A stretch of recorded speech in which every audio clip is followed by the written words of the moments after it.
Halo, kembali lagi di Indo Web Class. Kali ini saya akan melanjutkan cara saya sharing untuk cara saya. Bagaimana cara membuat struktur tabel yang kompleks, namun setiap selnya dapat berdiri sendiri. Maksudnya saya adalah begini. Ini saya misalkan saya memiliki struktur tabel seperti ini.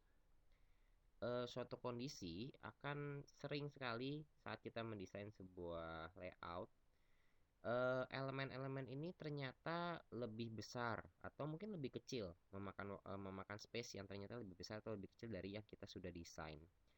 Hal ini tentu saat kita sudah jadi seperti ini dan saat kita memasukkan misalkan konten yang di tabel di sel 7 ini, ternyata teksnya panjang dan ini akan terdorong. Karena ini merupakan suatu tabel bukan? Jadi garis ini akan terdorong ke bawah mengikuti dengan banyaknya konten ini.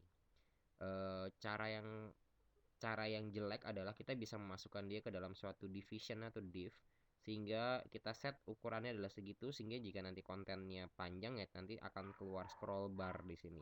Tapi di dalam sebuah desain web itu adalah suatu hal yang harus dihindari, nggak harus sih, sebaiknya dihindari karena jelek lah. Scroll bar itu kan harusnya adanya di window-nya bukan di dalam konten. Jadi bagaimana cara menyiasatinya supaya dia hanya akan ngedorong dia sendiri aja gitu, nggak sampai ngedorong yang lain-lain. Nah, jadi di sini saya akan sharingkan bagaimana cara menggunakan tabel, tapi tetap menggunakan tabel tapi selnya berdiri sendiri elemen-elemennya. Nah, kita mulai saja. Contoh kita punya struktur tabel seperti ini. Kita akan breakdown dia per baris dan per kolom. Contohnya di sini adalah saya bisa bisa mengklasifikasikan bahwa ini terdiri satu tabel ini terdiri dari dua baris utama. Ini adalah baris pertama, terdiri dari 1, 5, 2, 3, 4, 7 ini. Ini baris pertama dan ini baris yang kedua. Karena dia memanjang dari ujung sampai ujung kan, kalau yang ini kan nggak, kan ini terpotong. Jadi ada dua baris utama. Yang baris kedua ini hanya ada dua data, dua TD jadinya kan, dua data. Satu panjang, satu kecil. Yang pertama terdiri dari satu, dua, tiga kolom. Ya, karena ini nggak bisa saya pisah. Jadi ada satu kolom, dua kolom, tiga kolom yang besar ini. Nah, di kolom yang ini terdiri lagi dua baris. Ya, dan yang ini, kolom yang ini terdiri dari dua baris juga. Dan baris yang pertama terdiri dari dua kolom lagi. Jadi mungkin Anda bingung ya, tapi dengan begitu kita membuat sel-sel ini berdiri sendiri. Kita coba ya. Jadi pertama kita buat dua buah. Saya akan coba bandingkan. Saya buat yang pertama dan saya buat yang ini. Saya tetap di sini. Saya buat tabel baru di bagian bawah. Tabel. Kita copy paste aja formatnya sehingga sama penampakannya. Saya set di sini width-nya 500 pixel. Oke, seperti itu. Kita tutup dan kita tutup dengan tabel lagi. Sorry, ya, tabel. Nah, di dalamnya seperti saya katakan ada dua baris, jadi TR yang pertama dan TR yang kedua. Oke, ada dua baris, ini yang gede dan ini yang kecil. Yang kecil ada dua data, jadi kita langsung set aja di sini. Masukin TD yang pertama dan TD yang kedua. Oke, ada 9 sama C. 9 sama C. Ini baris yang kedua ya, ini udah fix nih, udah jadi. Jadi kita dorong aja ke bawah biar nggak mengganggu. Oke, sekarang yang di tabel pertama ini ada 1, 2, 3, 4. Ada 4 kolom. Sorry, ada 1, 2, 3. Ada 3 kolom. Jadi kita buat 3 di sini. 1, 2, 3. Oke. Sampai sini jelas ya. Ada 1, ada 2, ada 3. Nah, di kolom yang pertama ini, yang kolom 2 fix ya, cuma ada satu elemen, jadi kita langsung masukin aja angka 2 di sini. Nah, di yang pertama ini ada dibagi lagi jadi dua baris lagi. Jadi di dalam TD kita buat tabel baru. Nah, ini bisa tabel di dalam tabel itu bisa. Kita buat tabel baru di sini. Tabelnya hanya terdiri dari 2 baris dan 1 kolom. Ya, 2 baris, 1 kolom. Kita buat TR-nya 2. Oke. Dan hanya ada 1 data, jadi TD-nya 1. Sorry, maksudnya satu kolom. Oke. Yang kolom pertama isinya 1. Baris pertama isinya 1, baris kedua isinya 5. Oke. Jadi kita udah buat nih segini nih sekarang. Nah, sekarang ini. Yang ini, yang kolom ketiga ada 2 baris lagi. Oke.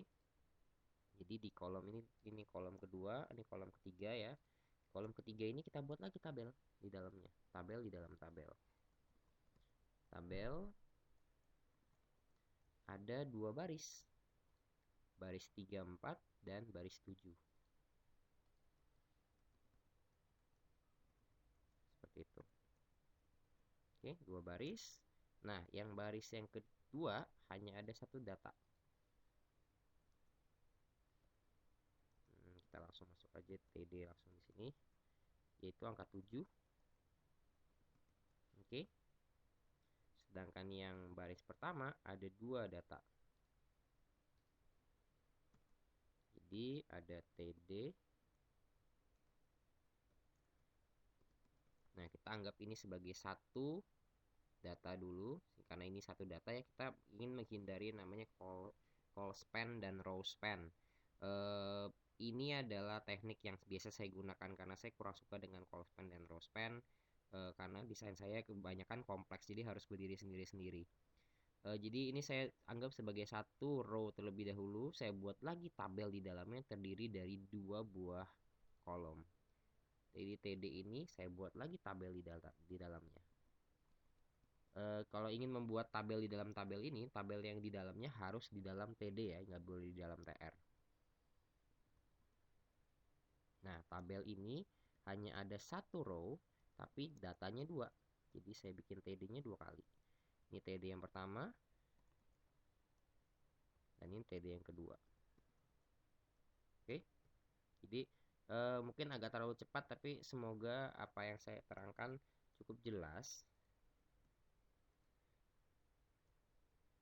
Seperti itu. Yang pertama isinya 3, yang kedua isinya 4. Jadi seperti ini. Oke, ini adalah struktur tabel yang saya gunakan untuk menghindari yang namanya call span dan row span. Jika kita save, coba cek, hasilnya agak berantakan. Oke, karena tabelnya ini kita nggak set. Oke, kita coba set ini ke semua tabel. Oke, tabel di sini, tabel di sini. Ada tabel lagi nggak, bordernya kita coba 1 deh, biar nggak terlalu tebal. Coba cek. Oke, ada yang salah di sini, di mana TC. Oh iya, ada yang tabel ini, yang data yang baris kedua. Baris kedua itu berarti yang ini ya, ini baris kedua. Kita nggak bisa set begini karena di baris yang pertama, ini baris yang kedua ya. Di baris pertama TR kita terdiri dari 1, 2, 3 data, ya kan? Sedangkan di TR kedua datanya cuma 2, ya kan? Jadi nggak bisa. Jadi caranya adalah tabel ini, jadi saya akan coba hilangkan spacing. Ya, ini saya coba hilangkan. Cell paddingnya sih harusnya yang perlu dihilangkan. Widthnya mengikuti yang paling induk. Oke, kita coba cek lagi. Oke, kurang lebih hampir sama ya, 15 ada 2, ini ada 3, 7, 5 ya. Nah, ini yang perlu diperbaiki. Nah, cara memperbaikinya kita buat dua buah tabel. Ini adalah tabel yang pertama, ini tabel yang kedua ya. Jadi yang baris pertama ini nih TD ini, TD sampai dengan ini baris yang pertama kita masukkan ke dalam satu tabel. Oke, ada TR, ada TD, sorry,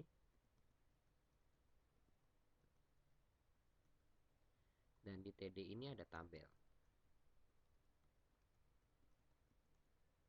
Dan di tabel inilah baru kita masukkan elemen tersebut.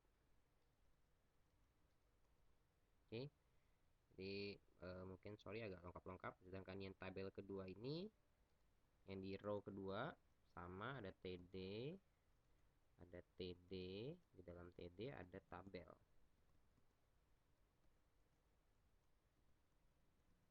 Tabelnya hanya ada satu row, tapi kolomnya ada dua. TR 1 ya. Nah, isi TR-nya adalah ini.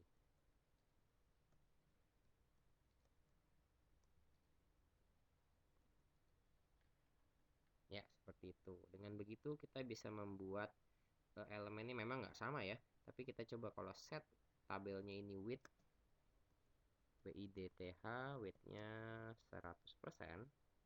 Nah, ini adalah satuan yang biasa saya gunakan juga. Tabel di dalamnya saya biasa menggunakan satuan persen.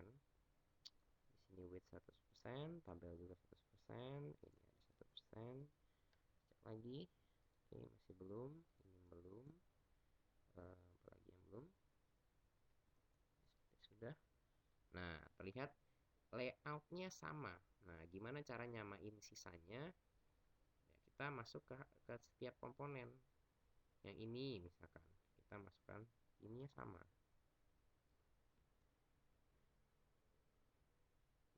Maksudnya adalah kalau ini kita set ya, misalkan ini kita buang deh 500-nya ya, maka hasilnya kurang lebih sama, bukan? Ada 15 di sini, ada 2, 3, 4, 7, 9C, dan ini masing-masing tidak tergantung. Jadi jika saya butuh satu bagian lebih apa ya namanya, lebih gede sedikit, dia nggak akan mempengaruhi tabel yang lain, tabel yang di atasnya, tabel yang di sampingnya, dia nggak akan berpengaruh. Oke, seperti itu. Nah, ini adalah metode saya. Jika Anda punya metode lain dan terlalu rumit, Anda bisa pakai metode lain. Metode lain yang saya sering gunakan, yang sering digunakan oleh orang-orang adalah menggunakan div division.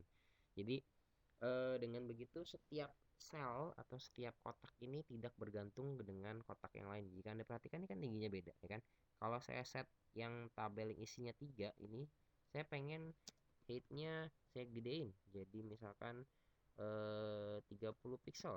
Ya, dia akan berdiri sendiri, nggak akan mengganggu keberadaan yang satu ini. Kurang, misalkan saya buat jadi 60 pixel. Nah, dia akan berdiri sendiri. Dia hanya akan mengganggu yang nomor 4 karena dia satu tabel. Oke. Yang satunya tetap kecil, yang 5 nya tetap kecil, yang 2 nya juga tetap biasa aja. Oke. Jadi itu metode saya. Untuk penerapannya mungkin langsung aja nanti praktek ke desain, tapi saya ingin memperkenalkan dulu metode saya supaya nggak terlalu kaget nantinya. Intinya adalah bermain-mainlah selalu, coba-coba, nanti lama-lama Anda mungkin punya metode sendiri yang mungkin lebih cocok untuk Anda pribadi. Oke, kita ketemu lagi di video selanjutnya. Terima kasih.